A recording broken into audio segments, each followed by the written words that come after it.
Estamos hablando de un amplio rango de enfermedades que pueden ser benignas, que pueden ser autolimitadas, que pueden ser crónicas, que se van a caracterizar, dependiendo de cuál patología estemos hablando, por recaída, por remisiones y muchas veces por exacerbaciones, que es lo que vemos, por ejemplo, en lupus. Muchas de las patologías reumáticas tienen un trasfondo inflamatorio, otras tienen un trasfondo mecánico.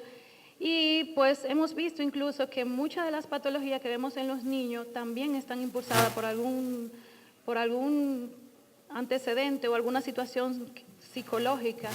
Entonces, lo peor es que incluso una enfermedad reumática puede verse en el contexto de algún problema psicológico del niño y esto no lo excluye. Por lo tanto, si ustedes ven benigno, crónico, recaídas, exacerbaciones, eso está como muy complejo, ¿no? Son muchas cosas.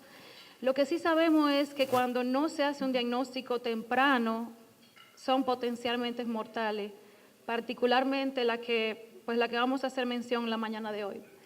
Entonces, pues para entrar en materia, decir que dos grandes dificultades son importantes y los estudios lo señalan. Por ejemplo, en Best Practice, en esta revisión, pues ellos estaban comentando que habían visto que dos problemas veían en la consulta de pediatría que hacía un poco complejo hacer el diagnóstico de estas enfermedades cuando no se conocía ciertamente cómo se pueden presentar estas enfermedades. Lo primero es el aspecto cronológico. Y esto porque pueden pasar varios meses entre que el paciente comienza a tener manifestaciones clínicas hasta que hace la manifestación clínica que hace que se haga el diagnóstico. Hay pacientes que podemos ver que tienen 2 años con manifestaciones clínicas, 3 años con artritis y solamente llegan con el reumatólogo ya cuando hay un daño establecido, donde nosotros realmente tenemos muy poca influencia sobre el pronóstico a largo plazo. Y lo otro es el amplio rango de desórdenes inflamatorios y no inflamatorios de lo que estamos hablando. Y en este punto se describen aproximadamente 100 patologías reumáticas dentro de este rango de enfermedades y por lo tanto estamos hablando de demasiadas enfermedades. Ay, esto me está traicionando. Ok. Entonces, pues le digo, son como 100 enfermedades que pueden afectar el tejido conectivo. Lo que sí es que está publicado que hasta el 25% de las consultas corresponden a alguna condición musculoesquelética en pediatría y esas van a ser muy variadas. Vamos a ver que puede ser un niño que tiene desde una artritis idiopática juvenil a un dolor del estirón o del crecimiento, como les sea más fácil llamarlo, incluso hasta una malignidad que puede comenzar con una manifestación clínica musculoesquelética. Y la prevalencia y cuál es la causa, pues esto va a depender mucho de cuál es la edad precisa en la que se presenta el paciente con las manifestaciones clínicas. Entonces, ¿qué es importante aquí? Bueno, pues que vamos a tener un niño que va a dejar de realizar en mayor o en menor medida las actividades habituales diarias, sin olvidar que esto realmente tiene una repercusión en lo que es el entorno familiar y escolar, y por lo tanto debemos tener pendiente estas patologías en la práctica habitual. Esto está publicado, es un poco viejito, pero a mí realmente me gustó mucho esta revisión porque ellos agarran en esta revisión y dicen cuáles son las 10 causas más frecuentes de consulta en pediatría. Y las 10 causas ciertamente no es tan frecuente como las enfermedades del sistema respiratorio, pero bueno, está dentro de las 10 causas más frecuentes de consulta, por lo tanto, pues nosotros también tenemos que tenerlo en consideración. ¿Qué es importante? Bueno, pues como todos hacemos, como yo sé que todos hacemos, pues una anamnesis adecuada, una exploración física adecuada, y la exploración física adecuada pues es la que nos va a llevar a pedir un laboratorio que va a ser correctamente interpretado, que es fundamental. Y lo que van a ver, y si le dan seguimiento a algo que tiene que ver con reumato, van a ver que todos los reumatólogos tenemos yo digo que es un cliché, ¿no? Porque todos decimos lo mismo, diagnóstico temprano, porque el diagnóstico temprano cambia el pronóstico en estas enfermedades. Incluso nosotros estamos hablando en el momento actual de curar la artritis idiopática juvenil. Estamos hablando de curarla porque si yo puedo ver un paciente en lo que se llama la ventana de oportunidades o la ventana terapéutica, que es cuando el paciente comienza con la clínica los primeros 6 meses, iniciar un tratamiento en este paciente podría llevar al paciente a una remisión completa y estamos hablando hasta de curación. Entonces, ¿qué es importante? Bueno, pues lo que hemos mencionado. Lo otro es que debemos localizar qué es lo que nos está diciendo, qué es lo que estamos viendo con nuestro paciente. ¿Es el músculo o es el hueso? Es la articulación, y yo pienso que aquí es que está lo más importante. Hay que establecer si es artralgia que tiene el niño, o sea, dolor, o si este dolor se acompaña de inflamación, ¿verdad? Y esto va a hacer que, bueno, pues ya que seamos un poco más intensivo en la investigación o tal vez menos intensivo. Lo otro importante aquí es establecer el tiempo, la duración de estos síntomas, si es agudo, porque bueno, estableciendo el tiempo, pues más o menos vamos a tener qué puede ser, ¿no? ¿Cuál es el posible diagnóstico? Si es agudo, los dolores agudos corresponden básicamente a infección, a trauma.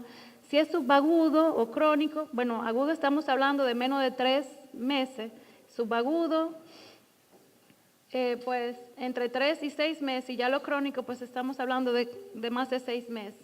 Entonces, el hecho de establecer esta diferencia, pues va a hacer que nos orientemos a ciertos diagnósticos en particulares, ¿no? Lo otro es el número de articulación inflamada, esto es importantísimo. Si es una monoartritis, si es una sola articulación que el paciente tiene inflamado, pues lo más frecuente que vemos es que se deba a infección, a trauma, a algún cuerpo extraño. Pero si es oligoarticular, dígase de más de una articulación y menos de 4, o más de 4 articulaciones, como es el caso de la poliartritis, difícilmente vamos a ver un paciente con una artritis séptica que le dé a más de una articulación, ¿verdad? Entonces ahí tenemos que ir abordando ciertos diagnósticos en relación al hecho de que no está comprometiendo más articulaciones. Y en ese punto entonces procesos inflamatorios ya per se. Y lo otro es el patrón del compromiso articular. Yo en mi cátedra de reumatología siempre le digo a los estudiantes, si aprenden el patrón de compromiso articular ya, o sea, ese es el diagnóstico, porque podemos oír una persona hablando de una patología y la forma en que está contando cómo ha ido ocurriendo, ya uno dice, no, eso es tal cosa. Ah, no, eso es, ¿por qué? Porque el patrón da el diagnóstico. ¿Es una articulación grande o es una articulación pequeña? Hay artritis que son predominantemente de articulaciones grandes, como las espondiloartropatía, por mencionarle algo, las artritis reactivas. Las artritis que son simétricas, pues la artritis idiopática juvenil, la variedad poliarticular, pues es clásico este patrón que es simétrico. Artritis asimétrica, bueno, pues la que compromete miembros inferiores, artritis reactiva, espondiloartropatía. ¿Y cuál es el patrón de compromiso? Es migratorio, te dio en una articulación y posteriormente la abandonó esa articulación y comenzó en la otra. Es aditivo, comenzó en la muñeca, sigue a la otra muñeca, pero no abandona la primera, ese es el patrón aditivo. Y intermitente es que hoy le da el dolor, pasa una semana, 2 semanas o el tiempo, y entonces vuelve a aparecer el dolor y podría comprometer esa misma articulación. Esto es clásico, por ejemplo, de que uno oye artritis migratoria, uno de una vez va a pensar en fiebre reumática, no, porque es el patrón que estamos acostumbrados a verlo, aunque este patrón también lo podemos ver en lupus. Y así, cuando hablamos de artritis aditiva, de que estamos viendo un paciente, pues de una vez estamos pensando, pues seguramente estamos hablando de una artritis idiopática juvenil y así sucesivamente. Y otro aspecto importante es que muchas veces no vemos pacientes que tengan inflamación, pero tienen dolor, no. Entonces hay que ver que no sea entesitis, que es la inflamación en el lugar donde se inserta el tendón en el hueso. Esto es clásico de las espondiloartritis, que son patologías que realmente vemos muy frecuentemente. Y algo muy importante en este grupo de patologías es que los pacientes que vemos realmente han evolucionado mucho. Muchas veces, bueno, vemos pacientes que ya tienen daño de cadera muy importante o que ya tienen una articulación completamente dañada, que ya no podemos hacer mucho. ¿Por qué? Porque han comenzado 3 años o 4 años anteriores con el cuadro de las entesitis y por no evidenciarse inflamación, pues realmente no se ha podido establecer el diagnóstico. Y el otro punto es alteraciones funcionales, incapacidad, ¿verdad? Rigidez. La rigidez matutina es clásica de las artritis que son inflamatorias.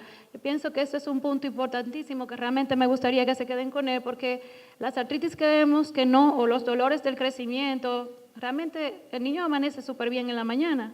En la medida en que va pasando el día, en que se va poniendo intensas sus actividades del día, pues comienza el dolor o los dolores mecánicos. Sin embargo, el niño que refiere dolor en la mañana hay que prestarle atención, o sea, hay que caerle encima porque lo más probable es que sea una patología inflamatoria. Y pues la historia familiar es importante. Esto está publicado ahí recientemente en Pediatric Rheumatology. Ellos estaban viendo en este estudio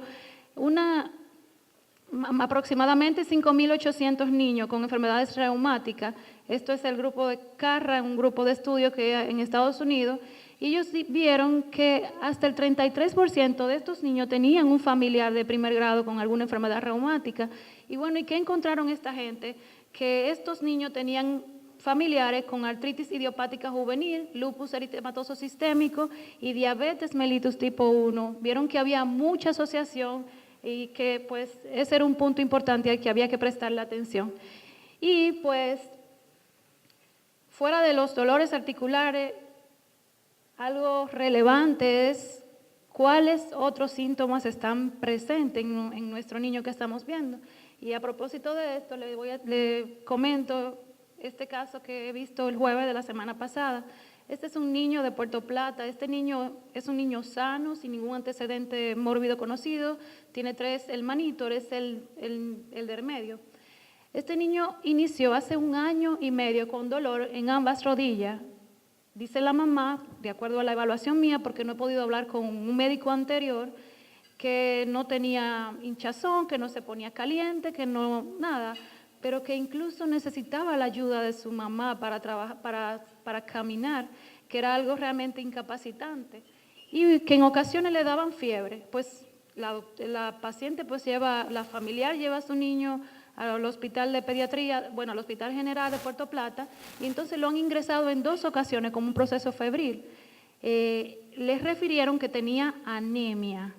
6 meses posteriores, el niño ha tenido que dejar de ir a la escuela porque no puede caminar, o sea, no puede porque le duele en la rodilla. Esa es la forma en que el niño refiere su problema, le duele en la rodilla, pero no se puede evidenciar inflamación, por lo que comenta la madre.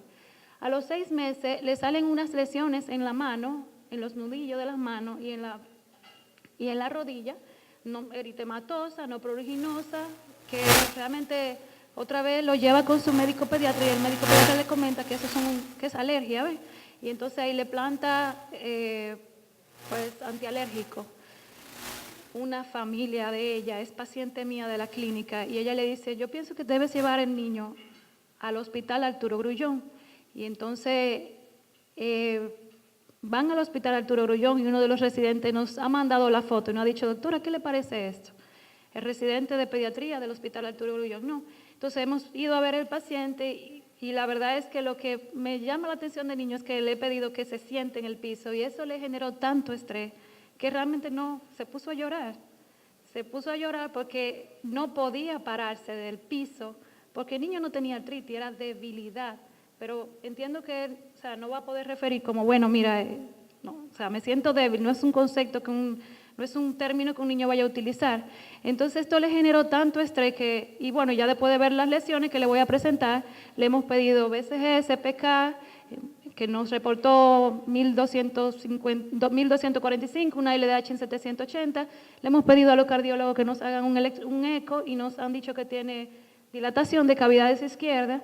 Y bueno, pues estas son las lesiones que a los residentes de pediatría le han llamado la atención.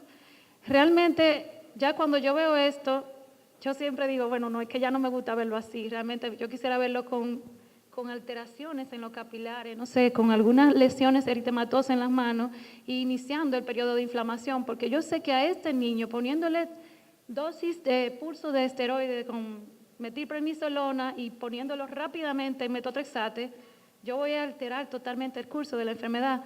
Sin embargo, estamos viendo 2 características importantes aquí. Bueno, no le he traído la radiografía de tórax porque ya no me ha dado tiempo, pero ya estamos viendo que hay dilatación de cavidades izquierdas y entonces ya esto va a alterar el pronóstico. Y esto incluso me va a hacer que yo tenga que buscar una opción de tratamiento diferente. ¿Y qué va a pasar con este niño? Dentro de 3 años este niño va a tener carcinosis, porque eso es lo que está publicado. Va a tener carcinosis y va a tener ciertas limitaciones.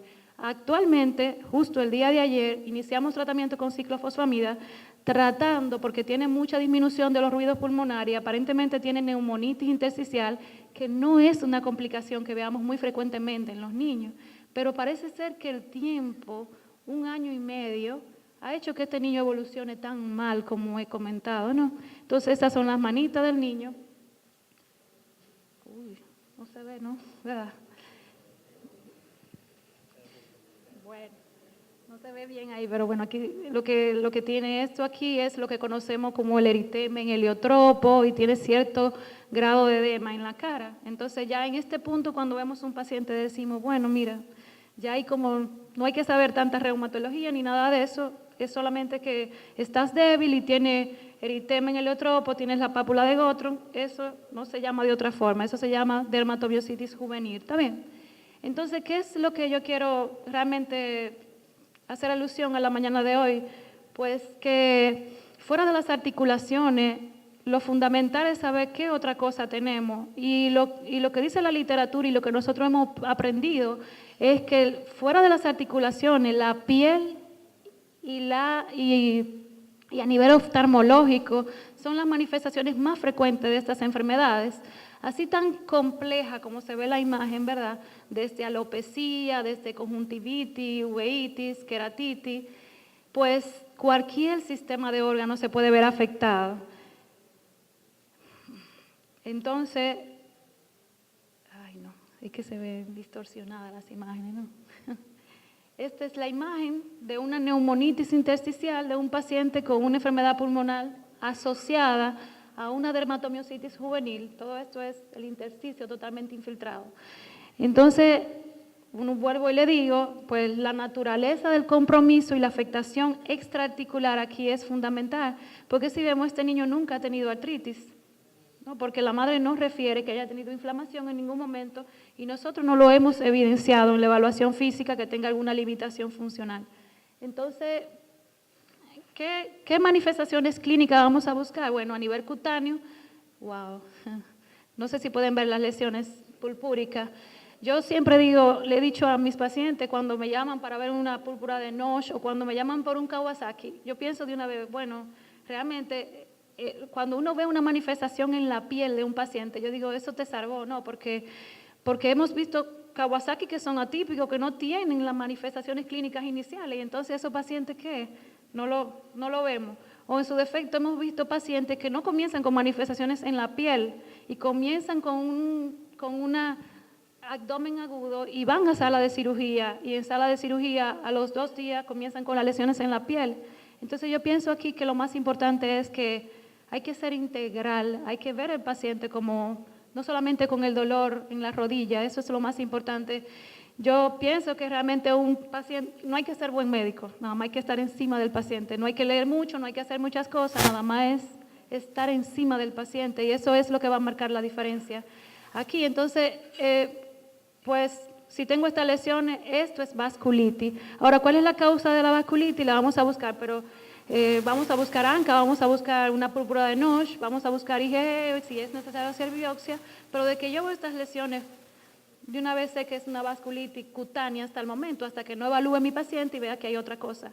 A nivel de boca, pues es importante diferenciar, ¿verdad? No se logra ver bien, pues las úlceras, las persistencias de las úlceras, la vemos en prácticamente la mayoría de las enfermedades de tejido conectivo. Esta lesión que vemos aquí es una vasculitis que hemos tenido en una paciente de nosotros que tiene lupus eritematoso sistémico y estas lesiones eritematosas igual asociadas a lupus. Insisto mucho en la piel, fenómeno de Raynaud y el rash en ala de mariposa, que muchas veces es lo que pues termina salvando al paciente, digo, es lo que uno dice. Entonces, ¿qué otras manifestaciones a nivel de piel? Pues vemos, por ejemplo, si ustedes logran ver esta imagen, van a ver que ese es el talón, ¿verdad?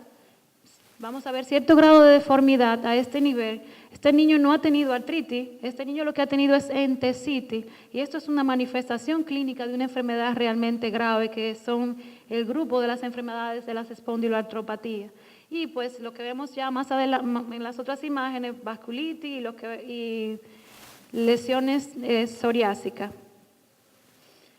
Esto es otra patología que vemos frecuentemente, una lesión en la piel que comienza indurada, el dermatólogo, el pediatra lo ve el dermatólogo y bueno, ahí se queda, ¿no? Hasta que la lesión termina comprometiendo, esto es una esclerodermia lineal, como se ven ahí. La verdad es que esta es una lesión bien evolucionada, o en su defecto, pues, recuerdan el rash de la artritis idiopática juvenil, la misma lesión que le mencionaba anteriormente.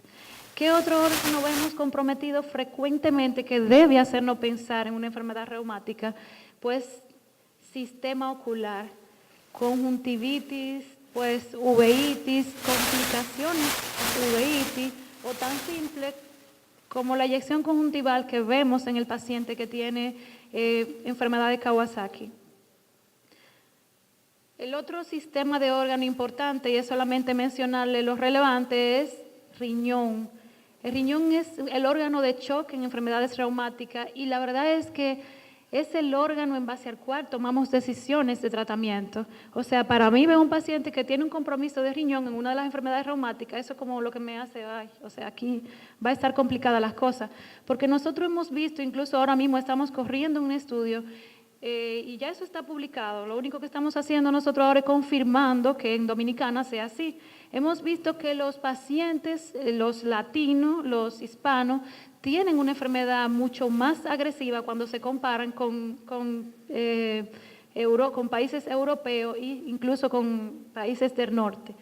¿Y qué tenemos? Pacientes que le estamos poniendo tratamiento para una enfermedad renal y es como siguen igual, o sea, siguen con afectación renal marcada y muchas veces pues rápidamente llegan a diálisis. Entonces, ¿dónde vamos a ver afectación de riñón? Bueno, pues en la púrpura de Noche, en prácticamente todas las vasculitis y como le he comentado, pues realmente esto hasta determina pronóstico en las enfermedades. Hematológico, bueno, pues yo digo, todas las penias corresponden a una manifestación reumática. Todas las penias, trombocitopenia, anemia, leucopenia, todas las penias deben hacernos pensar en enfermedades reumáticas, particularmente cuando son repetitivas. Y ya hemos visto cuáles son las manifestaciones clínicas del paciente y debemos posteriormente hacer un examen físico, que aunque se vea ahí como, ay Dios mío, cuánto cuadrito, no es tan complejo porque esto no nos puede tomar más de 3 a 5 minutos en la evaluación. Evidentemente nunca comenzar por el área de dolor donde tiene el niño. Y pues este es el grupo de enfermedades reumáticas conocidas yo sé que ya tengo casi 20 minutos, no sé si me paso no hay problema, me lo dicen. Igual yo me voy para Santiago ahorita y entonces ya no me voy a preocupar tanto. Así que 3 palabras en cuanto a los laboratorios.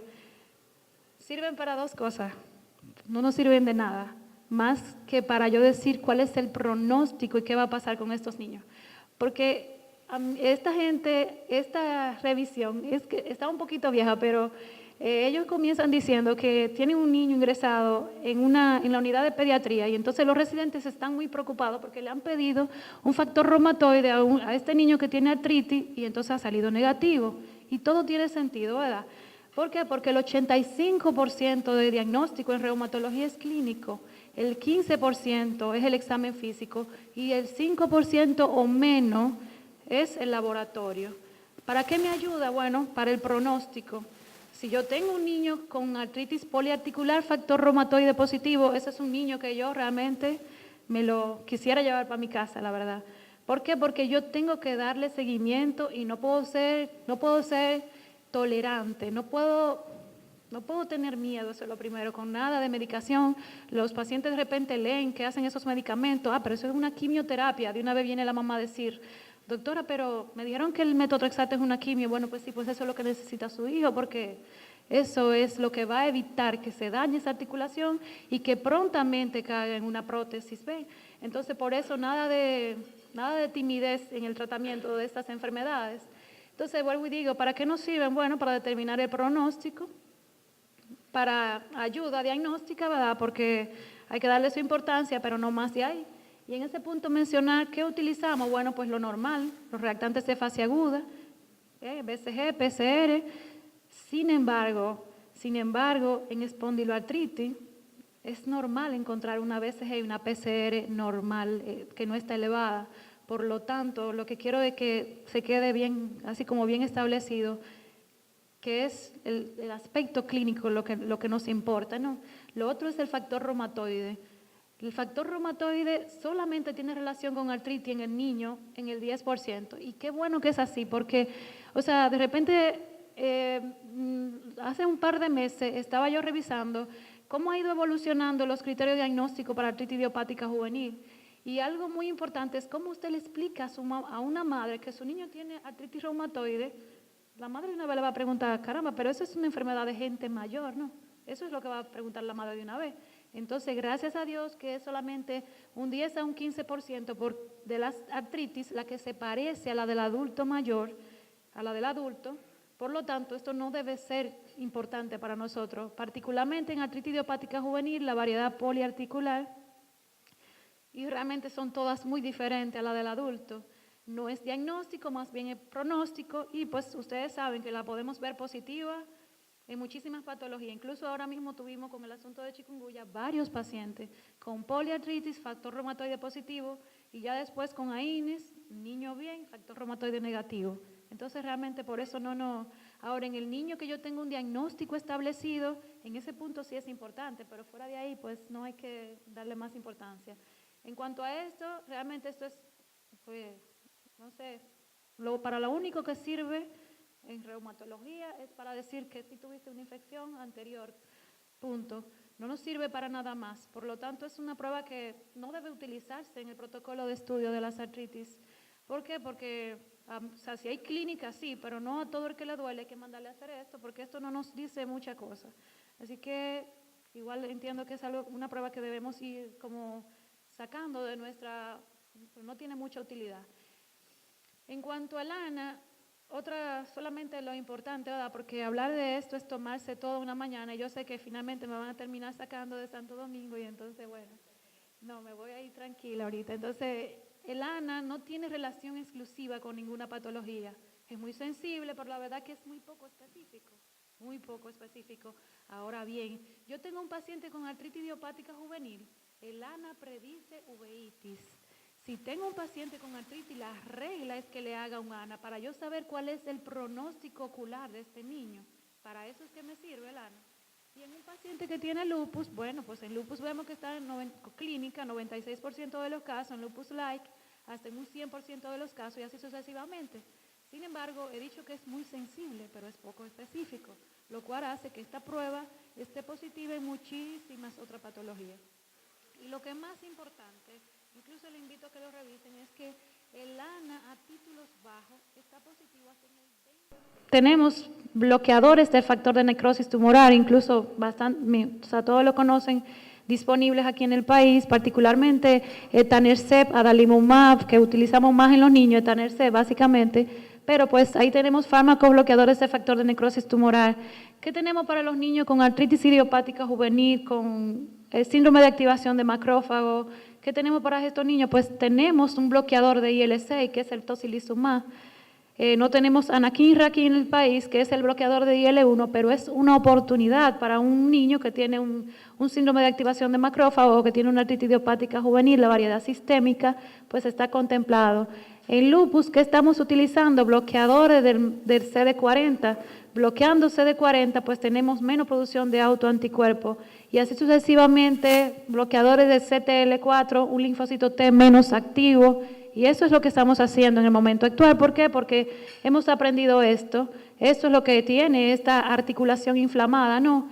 Factor de necrosis tumoral, IL-6 y IL-1, y entonces lo que se está haciendo es bloqueando estas moléculas específicamente en quien no responde a un farme inicial, a un farme no biológico. Y bueno, pues yo pienso que ya he hablado mucho, entonces ya pues definitivamente tengo que callarme y nada más decirle esto. Voy a terminar la conferencia diciendo lo mismo que he dicho al principio. hay que ser integral, hay que pensar en todo. Si lo que he visto yo en mi práctica es que si nos casamos con si tiene fiebre y tiene plaqueta baja, se llama dengue, nos vamos a ir de boca, es lo que he aprendido. Si vemos un niño con un dolor en la rodilla y decimos que es un dolor de crecimiento, probablemente también nos vamos de boca. Entonces es cuestión de tener todo esto en la mente, ¿no? De que es muy amplio todo esto. Bueno.